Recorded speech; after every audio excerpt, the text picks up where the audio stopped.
Bharatiya Janata party के नेता खुद स्वीकार करते हैं कि हॉस्पिटल में लाइन लगी रहती है।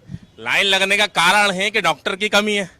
रही बात, आपने कहा कि स्वास्थ्य मंत्री खुद भोपाल जाके भर्ती हुए थे, मतलब आप अपने सरकारी महकमे पे खुद अपने तरफ से इल्जाम लगा रहे हैं कि यहाँ पे सुविधा और डॉक्टरों की कमी है और डॉक्टरों का इलाज नहीं, इसलिए हम भोपाल में जाके भर्ती हो गए। रही बात विकास की, तो आप विकास की गाथा यहाँ पे सांची विधानसभा में ये है कि विकास हुआ है तो माननीय मंत्री जी के परिवार के लोगों का हुआ है, चाहे बहन के रूप में हुआ हो, उनकी बहन जो सोसाइटियां चला रही हैं और एक नर्सिंग हॉस्टल चला रही हैं, चाहे बेटे के रूप में हुआ हो कि बंछोर डैम चला रहे हैं। तमाम योजनाओं का लाभ माननीय मंत्री जी अपने लेते हैं और नाम इसको विकास का जनता के लिए देते हैं। 32 करोड़ की सड़क मंत्री जी का रोज निकलना है, उनके नाक के नीचे इस 32 करोड़ की सड़क का निर्माण होता है, क्या वो इस गुणवत्ता को जांच नहीं सकते? आप खुद बताइए कि 32 करोड़ की सड़क में इतना भ्रष्टाचार है और आप उसी विभाग के अधिकारी को उत्कृष्ट अवार्ड से सम्मानित कर रहे हो। चलिए मुझे बताइए कि फिर वो आखिरकार जनता कमल क्यों खिला रही है? नहीं, जनता ने पंजे को खिलाया था।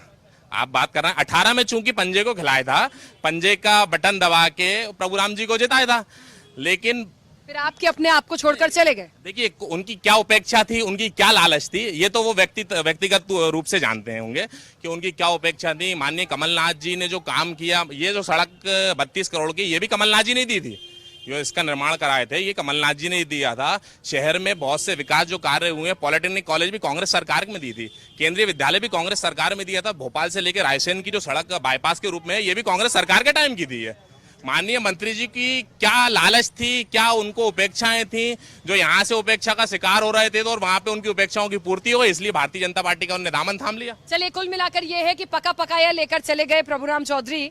इन्होंने कहा सीखो कमा योजना के तहत हम युवाओं को रोजगार देंगे। इससे पूर्व जब 2018 के चुनाव थे, शिवराज जी ने कहा कि मैं प्रत्येक युवा को रोजगार करने के लिए 25,000 से लेके 5 करोड़ तक का लोन दूंगा, 5 करोड़ तक का लोन दूंगा। मैं पूछना चाहता हूं, इस पूरे मध्य प्रदेश में चिन्हित करके बताएं इन्होंने कितने लोगों को रोजगार के लिए बैंकों में के लिए गारंटी शिवराज सरकार देगी। एक बैंक ने भी किसी युवा को लोन नहीं दिया। जब युवा बैंक में जाता अपने कागज लेके तो वो पूछते थे कि कौन गारंटी देगा, जाओ अपने मकान की वो लेके आओ रजिस्ट्री, जाओ अपनी जमीन की रजिस्ट्री लेके आओ। ये झूठे लोग हमेशा बरगलाने का काम करते हैं। चुनाव नजदीक आए, सीखो कमा योजना, चुनाव नजदीक आए लाडली बहना। इतने 18 साल सरकार प्रदेश में रही, तब कहां थी आपकी लाडली बहना की याद, कहां गई थी लाडली? आज भी 2 लाख से ज्यादा हमारी बहनें गायब है, लेकिन शिवराज सरकार बताने को तैयार नहीं कहां है हमारी बहनों पे लगातार प्रदेश के अंदर अत्याचार, बहनों पे बलात्कार में नंबर 1, हमारे बेरोजगारी में नंबर 1। ये प्रदेश की हालत करके रखे और कहते हैं हमारा मध्य प्रदेश तरक्की कर रहा है। कौन से हिसाब से तरक्की कर रहा है साहब? ऐसे ही वीडियोस के लिए लाइक करें, शेयर करें, फॉलो करें। YouTube पर जाकर सब्सक्राइब कर बेल आइकन दबाना ना भूलें और ताजा अपडेट्स के लिए स्वदेशलाइव.com पर जरूर जाएं।